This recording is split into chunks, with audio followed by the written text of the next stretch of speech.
Welcome to Pate Group's North American Collaboration Summit recap.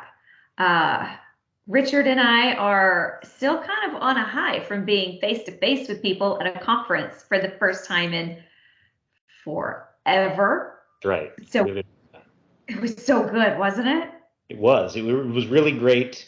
It was, one of those where I had a little anxiety maybe kind of going to this on-site conference initially, but then once I got there, it was like we're just back in the swing of things, and it was great. It was a really fantastic event.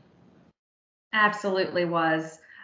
We wanted to make sure to get together to have this conversation to share with all of you all while we were still kind of hyper from it and everything was still fresh and before a normal week got in the way. So glad you're here. I'll kick off since I'm probably the one that talks the most anyway. One of the things that was really great about this conference, well, number one, Mark Rackley makes this look so easy. What a skill. It was such a good conference, and he didn't even look like he was breaking a sweat, which was amazing.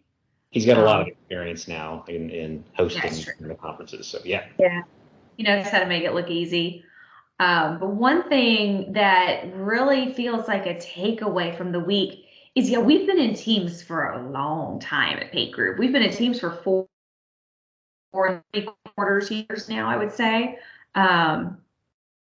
Getting to meet my fellow Paters and coworkers face to face for the first time, it was like we'd never missed a beat. Yep. How did that feel for you, Richard?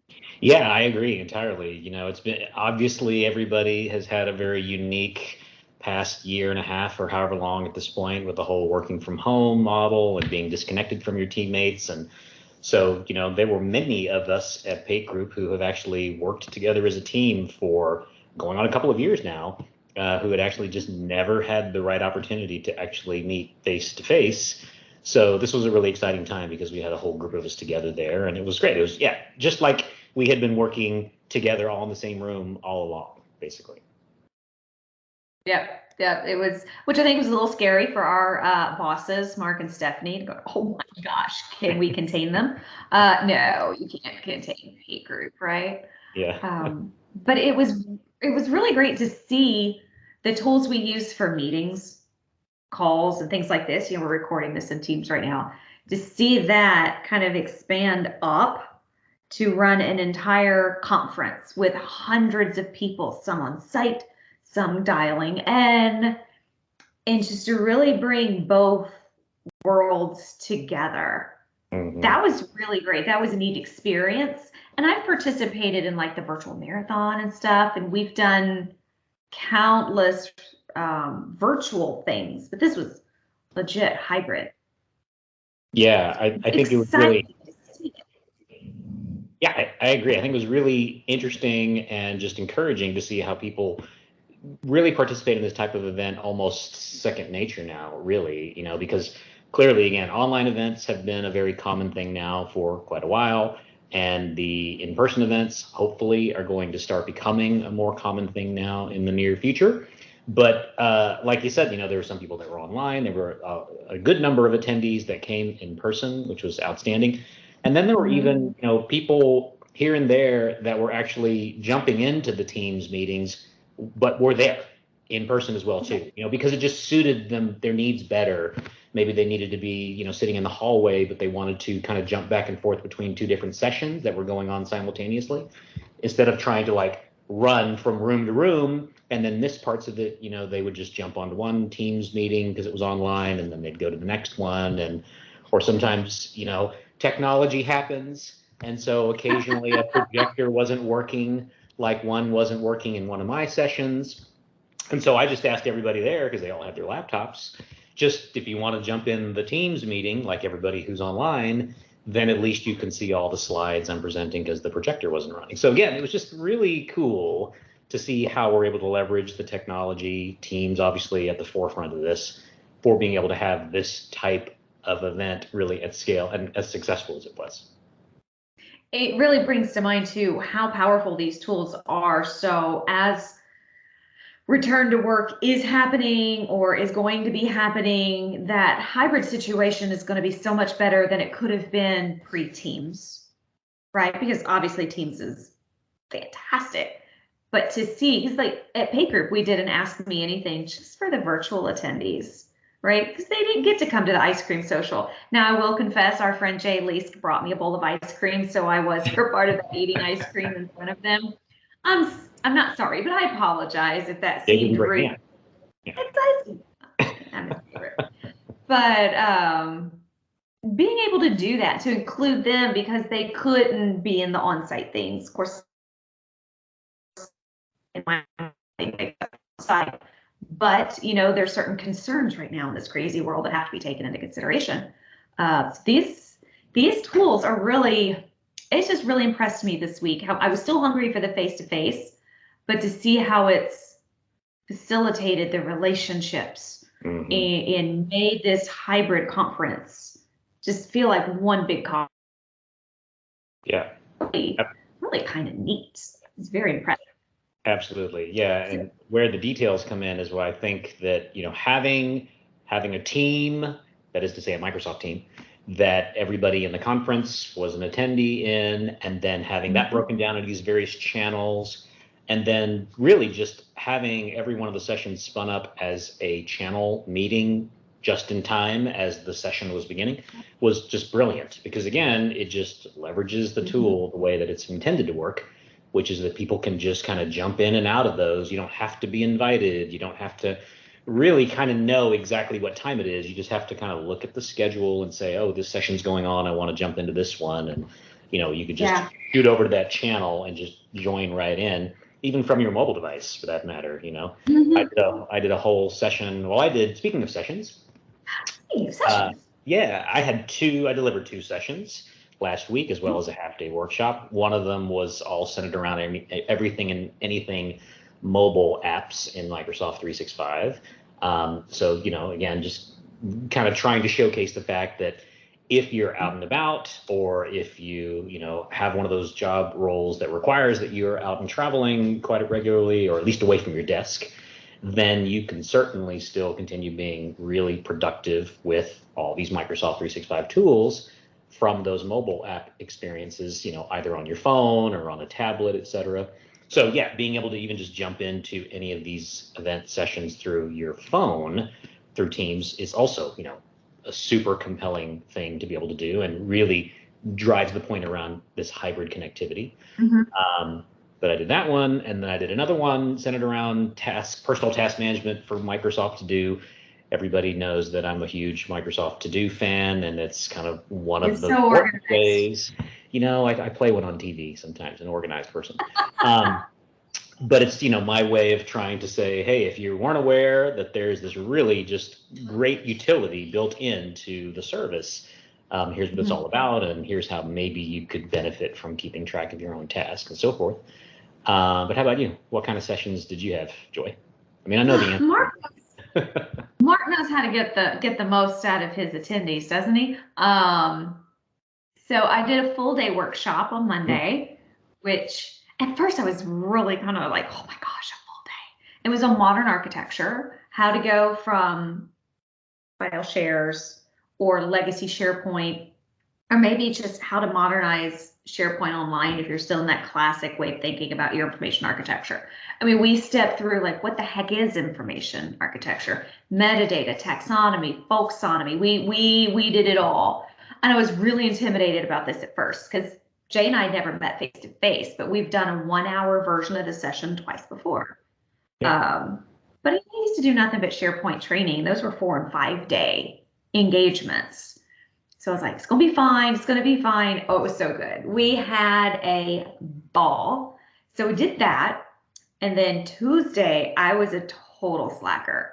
I did nothing but like hang out with Stacy at the booth, run around and talk to people, and took some folks to lunch. It was phenomenal. Then Wednesday, I did 2 sessions, rethinking intranet navigation, all about the usage of hubs, hub sites, hub navigation to really leverage consistency within this flat architecture because it gets so wide. What do we do?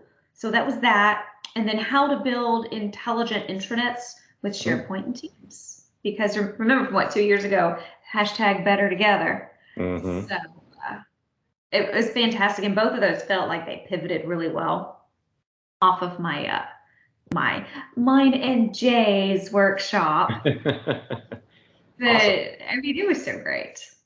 Yeah, so you're saying that if anybody has an interest in understanding more about those kinds of things, that they should reach out, right? Certainly. Call us. Stacy, Yes, we need to Paul. get 1-800-PATE group or something, right? Just call us. We'd put it up on the screen.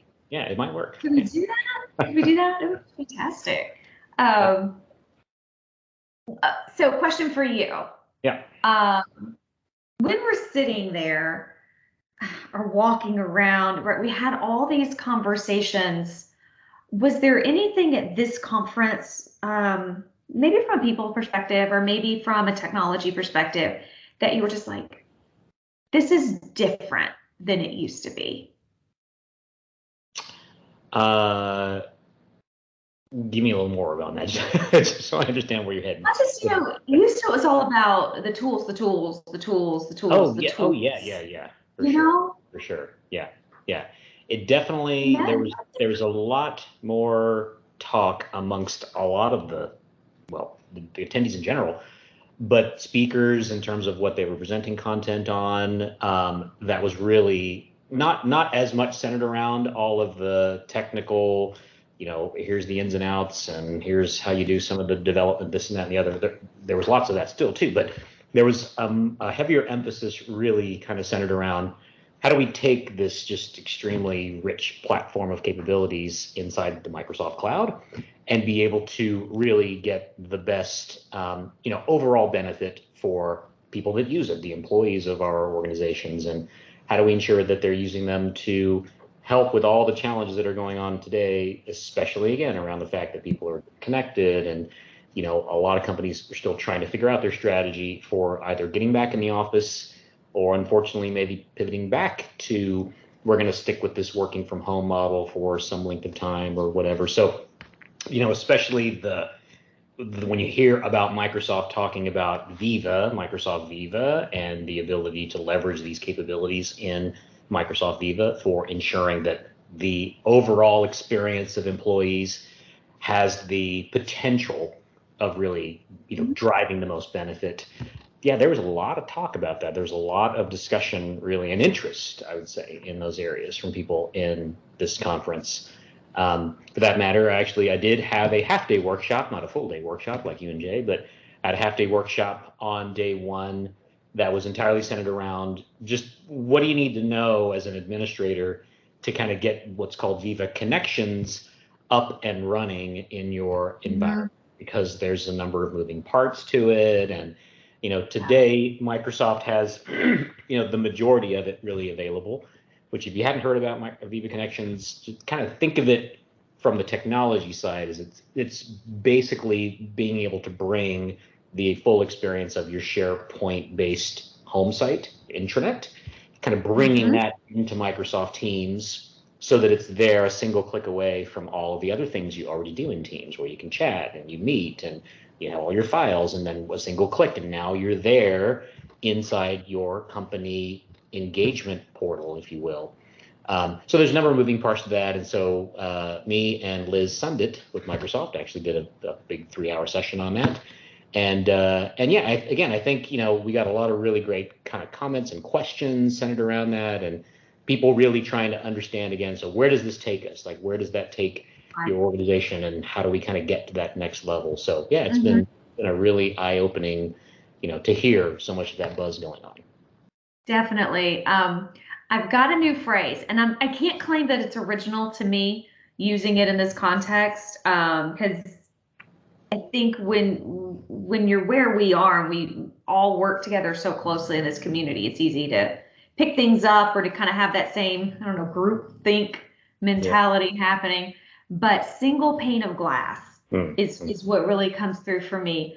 Yeah, the intranet now, it's SharePoint sites, the information architecture piece is flat, but there's still dimension to it in terms of automation and the user experience, and well-being is now a word that was rarely, if ever, heard when talking about SharePoint farms and forms and workflows. So I really feel that by kind of embracing the single pane of glass, which is going to be Teams, right? Because you can bring all the things there and it just works together. It's all happening because there's this shift in technology where the employee is now being viewed as an individual. And that individual is coming to the forefront of that focus for technology, right? We're human beings now, and the tools are being adapted for that. I used to do like psychology stuff back in the day. I dabbled in it in college.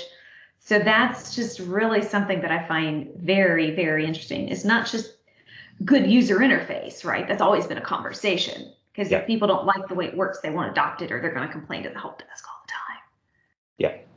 It's more than that now. Yeah, absolutely, absolutely. So again, if people are interested in understanding more about this thing called Viva from Microsoft, what should they do? Give us a call. Yeah, exactly. Yeah.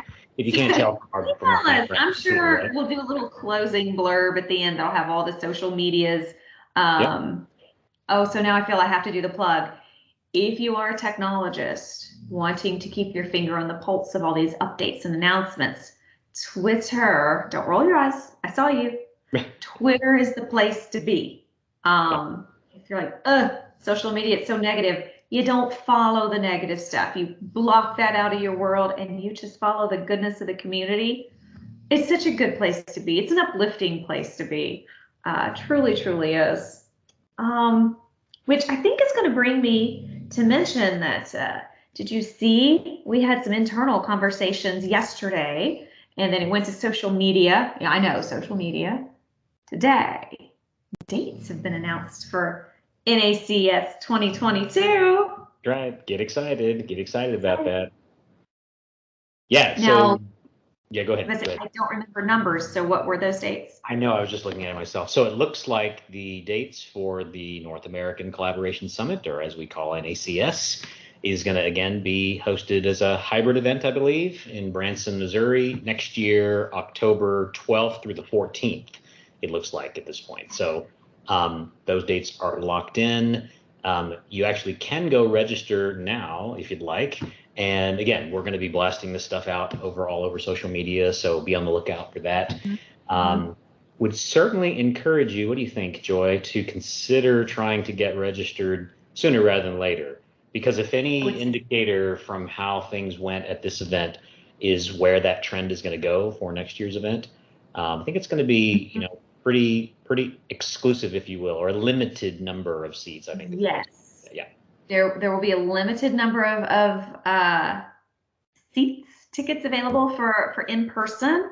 But I think that just makes it, I don't know, a little more exciting to think, okay, limited number, but that I think in a year, in some parts, things are going to be even better. Everything's so up in the air right now. And I will say, if you're on the edge, especially if there's some other weird thing happening in a year, this is an event that's very respectful of that. There was no, I don't know, it's such a judgy world anymore, but there was none of that. People that needed a little extra distance, we created that little extra distance. And I feel that we were all very kind of, I would have probably been tackling people face to face in a normal world. I didn't do that this year. You got to keep the distance. Sanitizing stations everywhere, doing the thing. Again, everyone was very respectful. So if that's something that you're like, I think I could do that, I would say give it a try, and you're going to get so much interaction with the speakers and the presenters and the tech folks there. Something nice about being a smaller, almost a little more intimate conference.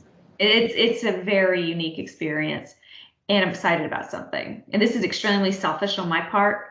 I'm officially one of the cool kids because I've been coming to NACS for years, and Mark finally brought me a hat. That's right. See, I'm a cool kid. Might have to be part of your new look here now on. It may be. It may be. I've been wanting one of these for probably 5 years. And I'm finally in the club. Got it. Yeah. Yeah, definitely, again, just echoing what Joy's saying. I mean, the event in and of itself, other than, the great content and all the knowledge sharing that you get learning from the speakers and networking with others, gotta say, Mark puts on a pretty fun event. I mean, there's just a lot of fun things that he does, from the, the attendee gatherings, and Branson, Missouri, right there on the Branson Landing is I mean, that is a fun place to be. I gotta say, we were pretty much out there every day at some point, whether it's zip lining or exactly. So I still need to go take shots from that video I did and post that everywhere. Yeah. So if you don't know what we're talking about, again, you need to make it out. Please do consider registering and coming and visiting with us in person at the event next year in October. It's going to be a blast. It's going to be fantastic. And I think Richard's mentioned a time or two. If you have any questions about the stuff that we've covered, here's this, again, a shameless sales plug. Let us know. We are on social media. We're on the line. So we'll put up contact information at the end of this, emails, Twitter handles. I do Instagram for work. I don't know if you do or not. LinkedIn, all the things. All the things. How do they do that in social media stuff these days from a video? They go like, tap this here to, reach out, or this, and they point at various things that are. We'll see if Stacy can splash some stuff up on the screen. I'm not that brave in it yet. I know how to do the text bubble. Some of them know how to make them flip. I'm like, how do you do that? I'll figure it out one day. Yeah, or at this link below. Right. We'll make the magic happen. It will happen. Good deal. Well, thanks for spending a few minutes of your time with us. If you can't tell, we were super enthusiastic and had a great time at the event and wanted to share all that with you all. And so looking forward to getting a chance to connecting with you guys again in future webinars.